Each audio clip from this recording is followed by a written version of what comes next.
Have you ever pondered the impact of our current education system on students' health, both physical and mental? It's a thought that might not cross our minds frequently, but it's a conversation that needs to be had. Let's take a moment to contemplate the structure of our present education system. We find students trapped within the four walls of a classroom for 6 to 8 hours each day, 5 days a week. This routine, coupled with an increasing load of homework and assignments, is a recipe for a sedentary lifestyle.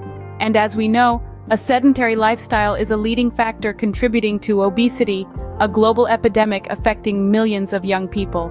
Furthermore, our education system places an immense emphasis on exams and grades, a pressure cooker environment that often leaves students feeling stressed and anxious. These high academic expectations are not just a source of mental strain, they can lead to physical health issues too, like migraines, sleep disorders, and even weakened immunity due to chronic stress.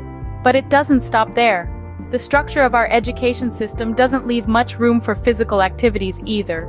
Despite the undeniable benefits of exercise on both physical health and cognitive function, most schools allocate minimal time for sports and outdoor activities.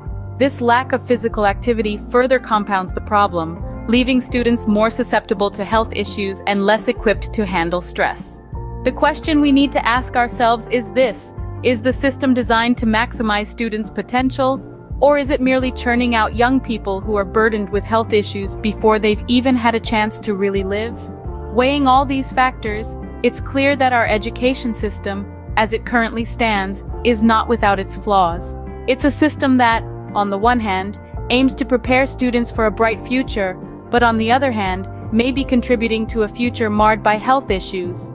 So, it is evident that the current education system imposes a significant toll on students' health. But are there alternatives?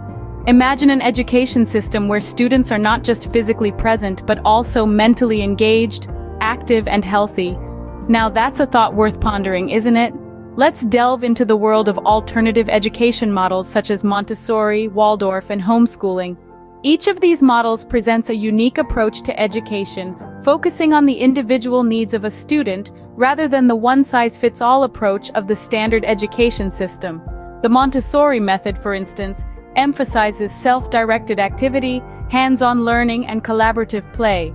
This approach encourages children to make creative choices in their learning, while the classroom and the teacher facilitate their exploration. It promotes physical activity as part of the learning process, which not only helps in maintaining physical health, but also aids in better absorption and retention of knowledge. Now, let's turn our attention to the Waldorf model. This method encourages creativity and imagination in learning, with an emphasis on holistic student development. Waldorf education believes in integrating the arts in all academic disciplines for children to fully express themselves, fostering a sense of self-esteem and emotional well-being. Lastly, we have homeschooling. This model allows for a highly personalized learning environment where children can learn at their own pace. It can be particularly beneficial for students with learning difficulties or those who find the traditional classroom setting overwhelming. In essence, these alternative models promote a healthier approach to education. They foster physical activity, creativity, and personalized learning, factors that could potentially improve students' health. They aim to nurture not just the intellect, but also the physical, emotional, and psychological aspects of a student's development. But the key question here is, while these models seem promising, how do they stack up against our current education system? Are they really better? Or is it just that the grass always looks greener on the other side? Indeed, these alternative models seem promising, but how do they actually compare to our current system? Let's delve deeper into this in the next segment. Let's delve deeper into the comparison of these education models, focusing on their impact on students' health. In our exploration, we'll begin with the current standard education system. We're all familiar with the traditional classroom setting, the long hours, the rigid schedules, and the heavy workload. The impact of this model on physical health is significant. Studies show that sitting for prolonged periods, as is common in traditional classrooms, can lead to a variety of health problems, including obesity and cardiovascular disease. The lack of physical movement throughout the day is hardly conducive to a healthy lifestyle. Furthermore, the mental health implications are equally concerning. The pressure to perform इस education system में 1.5 घंटे की हमारी class होती है. अब उसमें कुछ सब्जेक्ट्स ऐसे होते हैं most of the time teachers भी चले जाते हैं, लाइक ये 1.5 घंटा हमें क्यों बिठाया जा रहा है। 1 घंटे की आप क्लास रखें, 45 की 1 घंटे की होनी चाहिए, उसमें 50 मिनट टीचर अगर लेट आता है 45 मिनट्स आर इनफ। लाइक आप क्लासेस थोड़ी एक्स्ट्रा रख लें, लेकिन 1.5 घंटे की एक क्लास, जिनकी एक क्लास अभी हमारी 8:30 बजे हम लोग यूनिवर्सिटी में आते हैं, 8:30 से 1 बजे तक हमारी क्लासेस होती हैं, रेगुलर क्लासेस और कॉन्टीन्यूस क्लास होती है, जिसमें हमें सिर्फ एक क्लास से दूसरी क्लास में शिफ्ट होने के लिए 5 मिनट दिए जाते हैं। और आप बताएं कि कैसे, अब बीच में कुछ सब्जेक्ट्स ऐसे होते हैं जो इंटरेस्टिंग है। अब कैलकुलस का कोर्स ऐसा है कि हमारी पूरी क्लास, इवन मैं नहीं, पूरी क्लास हमारी स्ट्रेस्ड है कि हमें कौन सा कंटेंट पढ़ाया जा रहा है। इवन मैंने भी अपने सीनियर से शेयर किया तो उन्होंने कहा ये बैचलर ऑफ मैथमेटिक्स का है, ये जो आपको इतना हाईली कंटेंट पढ़ाया जा रहा है, आपको तो सेलिंग भी नहीं है। मतलब हम 5 सब्जेक्ट में इजीली हैंडल कर रहा हूँ, 5 सब्जेक्ट मेरे ऊपर बर्डन नहीं है, लेकिन ये कैलकुलस जो है वो इतना बर्डन मेरे ऊपर बनी हुई है। लिटरली मैं घर पे जाके मैं 5 सब्जेक्ट्स पे फोकस कर पा रहा हूँ और ना मैं पढ़ पा रहा हूँ। इवन मुझे लगता है ऐसा है कि अभी इस एक सब्जेक्ट की वजह से मैं 5 और मेरे से गलती होगी कि मैंने कोर्स जो है वो ड्रॉप नहीं किया। Thank you. आफ्टर ग्रेजुएशन हमारे सर पे एक बर्डन आता है रिस्पॉन्सिबिलिटीज़ का, तो हमें फिर पता ही नहीं होता कि फिर हमें ये लगता है कि हमने जो प्रीवियस ज़िंदगी जो गुजारी है पीछे, वो सारी टोटल वेस्ट ऑफ टाइम था, हमने कुछ भी नहीं सीखा। तो जो हमारे सीखने का टाइम है इस एजुकेशन सिस्टम में, उसने हमें मतलब एक टाइम ही नहीं मिलता हमें। Education system of Sindh was well manage, so I will able to explain my content, my experience.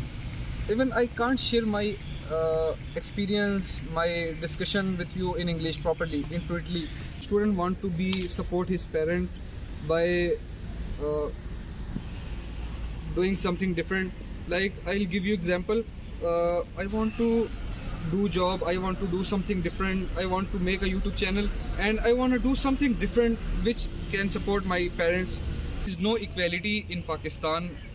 Like all provinces had different standard. Like if we go to Sindh, there is another standard. If we go to federal, if we go to KPK and Punjab and Balochistan, there is no education system. Even in Sindh, there is no education system. Like there is no equality.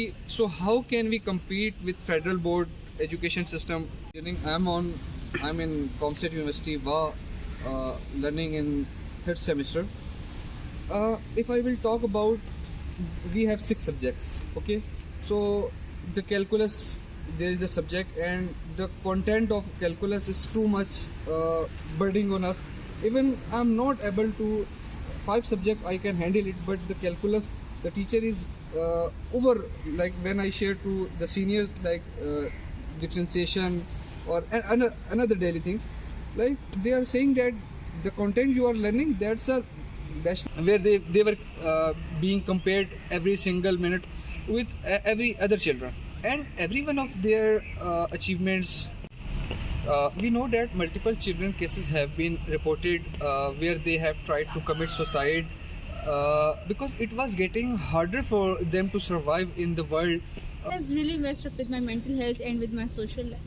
Fear of failure inside me now, that I have this constant ringing in my head that if I get lower than a B, then it's the worst possible scenario for me. Education system, so it has affected my mental health as well as physical. To give us stress, the education of other countries is much more better than Pakistan's. I'm going to share my opinion regarding poor education in Pakistan. This education is becoming very stressful for not even school colleges students, but for university students as well. These assignment quizzes has burdened us a lot. These fail and pass taboo is affecting me a lot because the education system is not well. If we see like the semester system or the education system, I'm getting stressed day by day. If I get the example of my university, the daily timing of university, like 8:30 to 4:30, like how it is possible, how we can manage all of things. The system of 3 credit hour, like 1.5 hour system of 1 class. Poor education. So our education has become stressful for us students, not for the university students, but for the school and colleges students. So I'm going to share my opinion regarding this, and assignments burden us a lot. How do you think that the education system has affected your personal life?